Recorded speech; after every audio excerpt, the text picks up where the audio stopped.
Hi guys, welcome to the Wrestling Retrospective. In this video, I'll be doing my predictions for NXT No Mercy.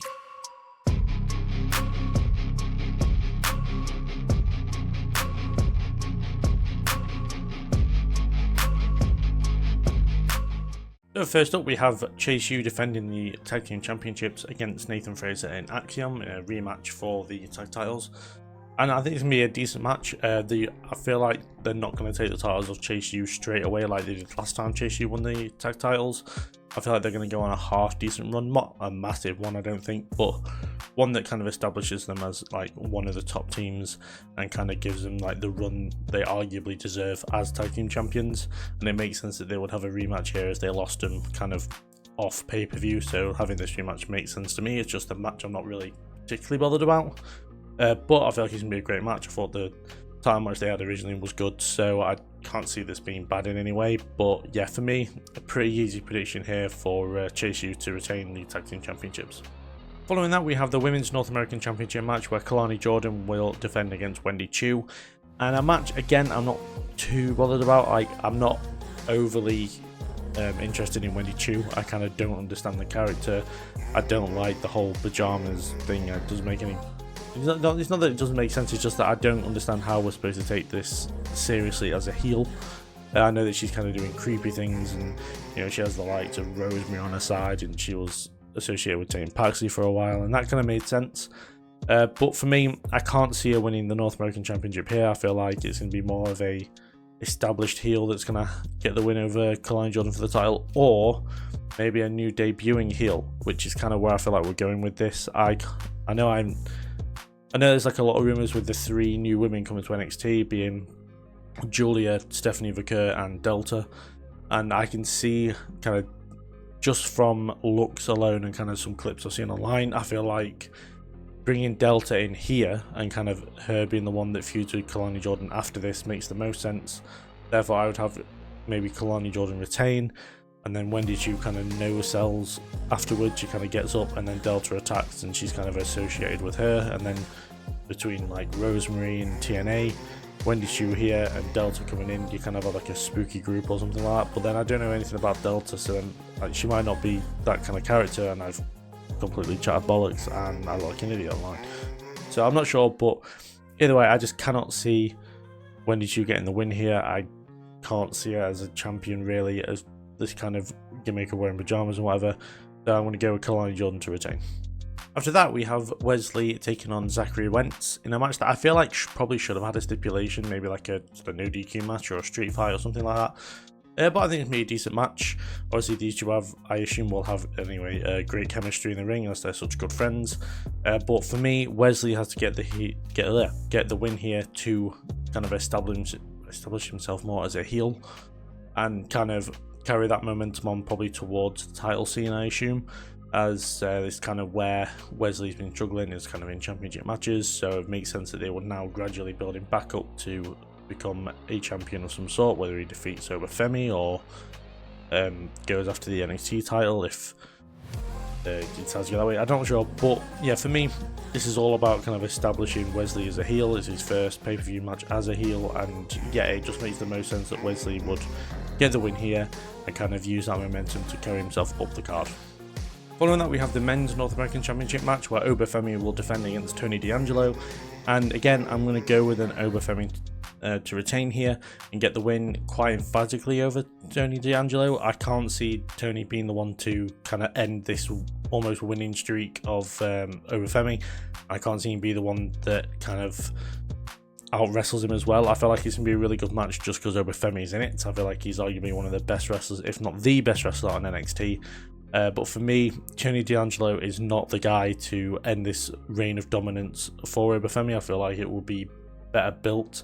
I'm kind of seen as a bigger prospect of having Obafemi lose if someone like has got the upper hand over him many times. Like this feud started over them just interrupting each other, which is then equaled in this match overall. And obviously as well, we've got the fact that Tony D'Angelo has only just lost the Heritage Cup, so I feel like a championship reign is quite ready for him yet. I'm surprised he's even challenging for this at all, but I get it with the fact that how much they were interacting. But yeah, for me, as I said, Tony D'Angelo is not the guy to beat Obafemi, so again, a pretty easy prediction to make, as Obafemi will retain the North American Championship. After that, we have Roxanne Perez defending the NXT Women's Championship against Jaida Parker, and I'm very much looking forward to it. I feel like this is going to be a really good stage to have Jaida Parker on and have her kind of impress everybody, as you know, people kind of looking more towards the future of the NXT Women's division, as kind of Roxanne Perez is it kind of feels like now that she's kind of run a course in NXT, but she's been having a very good reign as NXT champion, and you know, I would have that go on for as long as they can have it. But it feels like after she loses it, she probably should be making her way up to the main roster. And people, I don't know, it feels like in her feud, she's actually bringing people up even though they're losing. So you've got the fact of the case of Lola Vice, Jaida Parker, Sol Rucker, like all these people that she's feuded with over the NXT Championship. I don't know whether she has with Sol Rucker, actually. I'm maybe thinking of somebody else. But, you know, she's bringing people up and she's making them look very good in return, even in defeat, so which is really good. But for me, I feel like the talking point of this match has kind of been taken away from the match itself. Because on the last NXT before the pay-per-view, they had an interview together and they both kind of looked off camera and they kind of addressed that someone was there of some sort. I assume it's probably Stephanie Vaquer or Julia, most likely Julia, but I feel like I've heard that Julia still has stuff to do in Japan. That would make me feel like it's definitely Stephanie Vaquer who's going to come out after this match. But because of that, and because I kind of feel like it's going to go this way anyway, I'm going with Roxanne Perez to retain here. Though I feel like this is going to be one of the better matches on the show. And I feel like it's going to be a really good showing for Jaida Parker as far as like her being trusted in the future as far as being a champion and just being the face of the women's division. I feel like there's a lot of potential with Jaida Parker, and you know, she's incredibly over as well, which is very helpful. But for me, I feel like Roxanne Perez is going to get the win over here, and then either Stephanie Vaquer or Julia. I feel like in my head it's going to be Stephanie Vaquer most likely. Will come out to confront Roxanne Perez, and the next pay-per-view for NXT will probably see the title change, which is unfortunate for Roxanne Perez, but I feel like it's kind of a good time coming. It means she can elevate someone again who's kind of a bit unknown as far as maybe some of the WWE universe goes, but then she can also, you know, make them look great in defeat, and then she can probably make her way up to the main roster. So, as I said, Roxanne Perez to retain here, but a match that I'm very much looking forward to.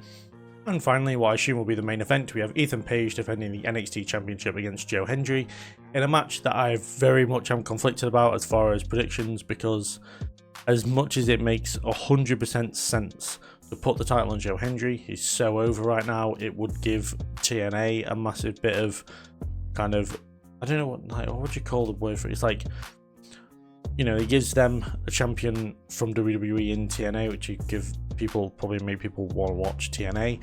But you've also got the case of, would WWE put a title on a non-contracted WWE guy? I know there's been times where it's probably happened before, but the kind of hands have been forced a bit. Whereas here, it kind of feels like the hands aren't forced and they're not really going to do it.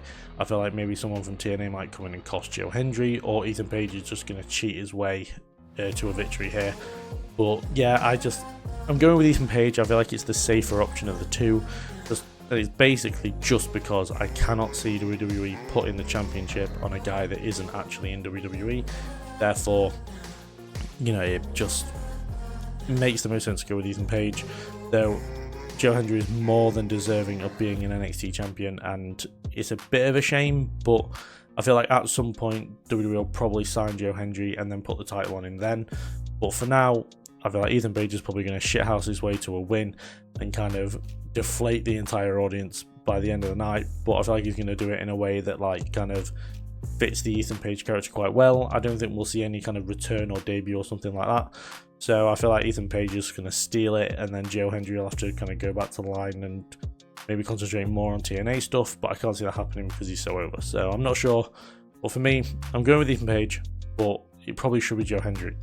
So those are my predictions for NXT No Mercy. Do put down in the comments down below what you think is going to happen, who do you think is going to win, who do you think is going to debut or return. You know, we know that Roxanne Perez and Jaida Parker were talking to somebody. Who's that going to be? Are we going to see anybody else show up? Is someone from TNA going to show up? You know, these NXT pay-per-views are becoming more and more unpredictable as far as who's going to show up. You know, every month we have one. And yeah, I'm very much looking forward to the show. I feel like I sleep on NXT pay-per-views a lot, and then we get to the pay-per-view and it is absolutely fantastic. So yeah, I'm looking forward to it. I feel like, you know, the fact Joe Hendry and Ethan Page is going to be good. Jada Parker and Roxanne Perez is going to be good. 2 matches I said very much looking forward to. So yeah, I think it's going to be a decent show. But do like and subscribe and all that good stuff. And I'll see you guys in the next video.